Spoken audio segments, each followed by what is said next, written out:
Halo Infinite Legendary Difficulty walkthrough. Excuse me there. So we finally finished all the power crucibles in the previous video. Now we're heading up the elevator, and I may well be talking over Cortana. Kind of hard to tell.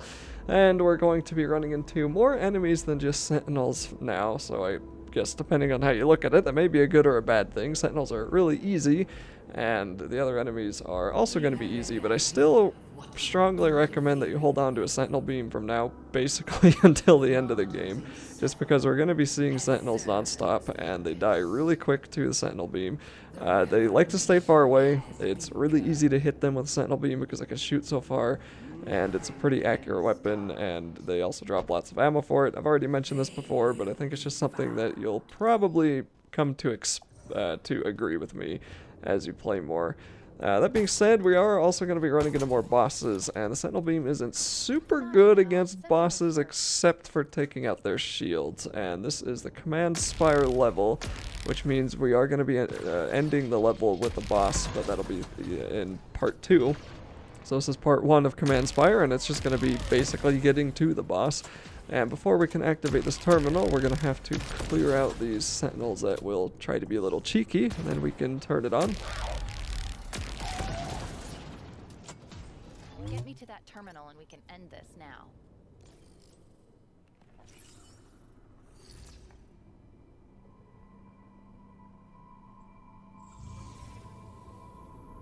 The spires are all now active.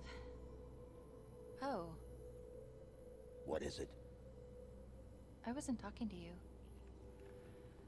The Reformation is being focused on a specific area called the Silent Auditorium. Interestingly, all the records of its purpose are missing.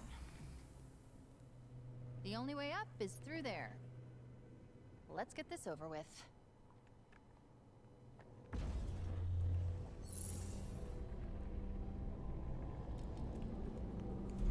Yes, Cortana is mad at us for learning from our past mistakes and wanting to prevent her from becoming the next anti-god or whatever the heck she was at the end of Halo 5. And we're going to be doing a little bit of platforming here. So this is probably the most amount of platforming that you do except when you're out in the overworld. And it's kind of fun. I find it funny when games have a lot of platforming potential because they have things like the grapple hook and double jumps and dashes and all that, but they never make you use it. You know, back in the old days, right? Man, that makes me sound old. When games gave you an upgrade, they'd usually try to make sure that you had to use the upgrade to succeed somewhere. And that would always result in an area of a game that you'd be like stuck at for a while, but then you'd finally beat it and you'd feel really good about it. And just over the years, games have largely gone away from that. Or you have to buy games that are specifically designed to be super hard, and those ones sometimes aren't fun either, because being hard just for the sake of being absurdly hard gets old after a while. But anyway, this is Halo, not another game, and that was very brief platforming, and we're just going to be in this kind of library-looking area, at least like the Halo 2 library, and there's going to be some more Sentinels that we haven't seen much of, so they're a little bit smaller, and I don't know what kind of weapon they have. I think they often drop shock rifles. Like, there's one right there. I think that newer Sentinel will often drop shock rifles. And shock rifles aren't really a bad weapon, but they don't have a lot of ammo. They run out of ammo, like you have to reload them super fast, and shooting them is very weird. You kind of have to like put the enemy right in the middle of your aimer, and they have to not move for the shock rifle part to actually hit them. So I'm not really a big fan of shock rifles in the campaign. Online, I like them a little bit better since I've used them more, but on the campaign, I don't really think they're great just because I run out of ammo too fast. And here we're going to, yet again, have to get one of the power pod things, and of course, as we're collecting that, there's going to be Sentinels that are going to be approaching us, so we're just going to try to take them out. And try to go over to the Sentinel beam drops when you find them, because you're going to want as much ammo for that thing as you can get a hold of. And also be sure to scan often. That will show you where all the weapons are. And it's just not a bad idea to get in the habit of anyway. And I have no idea what that is, but we're just going to jump up here and get stopped a little bit, bonk our head on that weird debris that's floating inside of the grav lift. And there's going to be a lot of ammo and weapons, and that usually means there's going to be some kind of fight coming up, but not quite a boss yet. And yes, before you say it, I know it needs to be shut down, but look at it. It's accelerating the Reformation, creating raw materials and sending them out. To repair the ring. Obviously, or something more specific. Something dangerous. Probably. Everything has the potential to be dangerous, right? So I think there might have been some talking at this little part. Maybe not, that's why I stayed silent, but I wanted to sit and, like, look at that, whatever the heck that weird engine thing is. But the enemies immediately saw me and came after me, so I couldn't even admire the cool artwork this game's got. Oh well. So we'll head on up to this terminal, and I don't think there's anything special we have to do with it. Just make sure you don't get killed by the jackals. And nope, we do have to kill the enemies. Yep, that's always true. I'm sure that's like a speedrunner's favorite thing, isn't it? When you can't activate the objective because you have to kill all the enemies. But I think I saw that speedrunners were already breaking the heck out of this game, so I don't think they'll have any issues with that whatsoever. We haven't seen these guys in a while, these charging brutes, and they are going to have helmets that you have to knock off first, or armor anyway. So the Sentinel Beam is extremely good at that, otherwise just aim for the head. And I do have the upgrade with the grapple hook, where if you grapple onto an enemy, it'll stun them, and then you can hold the melee button and you'll do a pretty strong melee attack on them. And that's something I am going to be using a little bit more often.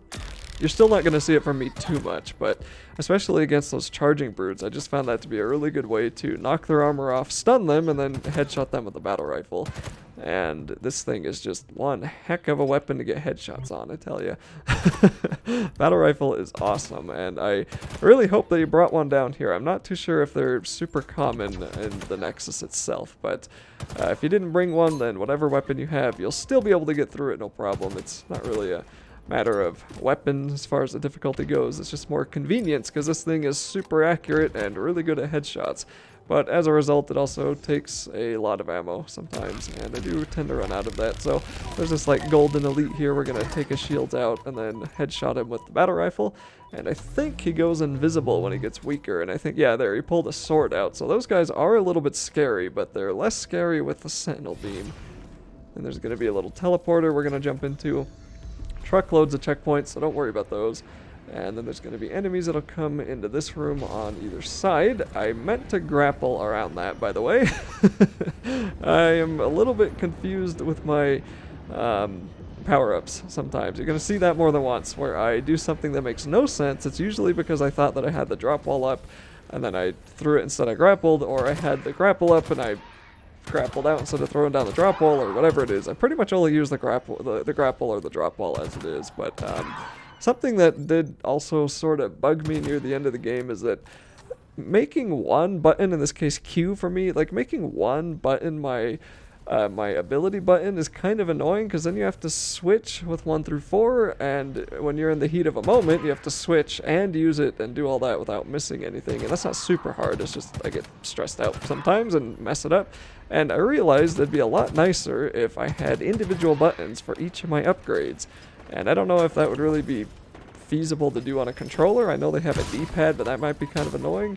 So I don't know. I thought, I'm on PC. There's definitely enough buttons for me. It would have been kind of nice, but hey, I'm just saying, like, if I could have pushed just 1 to use the grapple, or just 2 to use the drop wall, instead of having to switch it and then use it, that might have been a little bit nicer for me. And I might actually be able to key map that. I guess I'll have to look, but anyway, this room's going to have elites and grunts and jackals and skimmers, and I think skimmers are just... Are they jackals? They kind of look like jackals. I don't know. There's also those 2 cubes at the start. I messed up the first throw of that first one, because sometimes you throw the cube in the perfect direction and then it hits the bare corner of a wall and just blows up in front of you. But anyway, not really too hard. Those enemies die pretty quick. That poor elite was trying to let his shields regenerate, and I am really running out of ammo on my battle rifle, so I think I decided to ditch it there for the commando. And I don't mind the commando in the campaign because the enemies are very slow moving. It's very easy to just kind of be patient and aim for their head, knock the helmet off, and then give them a headshot. That one took a little bit more tries. There is a distance point with this gun sometimes with how good I am at it. And there also, for some reason, just seems to be a lot more commando ammo around here. So, you know, I love the battle rifle way more, but I'm not going to give up the sentinel beam, so I had to give up the battle rifle. I had no ammo. And there's going to be ammo for the commando. And there's going to be a lot of these grunts sitting around here. I do not like when the grunts have shields, because then I have to waste more bullets on them, and then they run away. And these jackals still aren't too big of a deal. Just shoot their hand, hit them in the face. And yeah, there's going to be that nice brute in the background. He's dead, and we'll just go a little bit slowly, make sure that we don't rush too hard. No reason to waste your time dying, you know. And throw out that detector, whatever they call that like big beam thing. I forgot what that's called now, whatever it is. If you're not sure where the enemies are, use that. It can be more helpful than I was giving it credit for at the beginning of the game. Especially when in rooms like these where there's a lot of places to hide. And I think that grunt still has shields, yeah.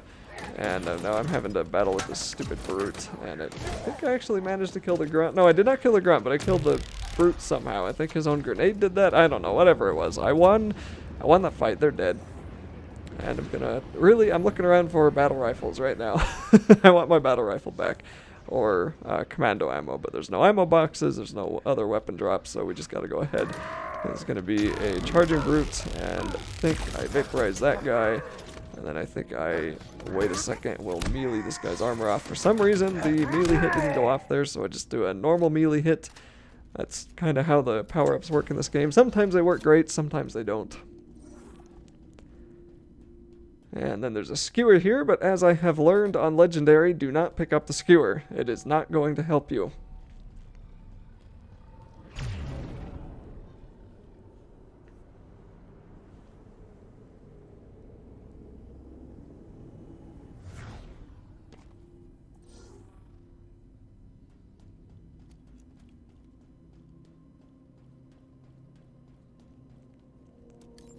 And then another little enemy room with some pretty dang cool effects on the background that remind me a bit of Destiny. And I can't really decide with some of these boxes sometimes. I almost wonder if it's a good idea to keep them up and try to use them, or just blow them up immediately, because even if I ran across there, someone would probably shoot me, and if I picked it up, they'd probably shoot the box and then kill me with it, so I decided to blow them up. And if you're lucky, sometimes they're going to kill for you. But there's not really too many enemies in this room. They all die pretty quick, and I'm just gonna recharge my sentinel beam, try to keep an eye out for more. There's one right there for some reason. Just try to keep your sentinel beam ammo full. You'll do just fine if you can. And I'm taking a look around for more boxes. Can't find any. And I don't know what happens if you jump through those giant World of Warcraft looking portals. Maybe you die, maybe nothing happens to you. Maybe there's an Easter egg for doing it. I don't know. Anyway, we're just gonna kill some of these other grunts and keep working our way toward the upcoming boss fight. So that'll be in the next video, as well as kind of another mini boss fight that takes place with a bunch of enemies and some phantoms. But for now, we just want to try to stay alive and save the sentinel beam ammo for the sentinels. And these littler ones, they are not quite as deadly, I would say, but if they get a couple of shots on you with their shock rifles, then your shields don't regenerate, and that's not really any good either. So there's a grunt over here that I was noticing on my radar, but not in in the game, because I was trying to pay attention to what was in front of me. And then there's going to be another enemy in front of me here, it looks like, if we're paying attention to the radar. And I don't know if that was a grunt or what. There he is. Oh, he's an elite. Okay, and we're going to use the sentinel beam to take his shields out, and the commando to finish him off. And again, just try to look around for sentinel beam ammo and work our way a little bit more into the command spire. Yeah, the observation platform. Thank you. Good timing. That's exactly what we're doing. I knew that. And there's not really a whole lot else for me to say. So there's more of this regular enemy fighting, and I will continue in the next video where we actually fight the next boss.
done yet? Totally. I mean, the Spire. So did I. Mostly. We're nearly at the top. Good, because something is being built. Well, rebuilt. What is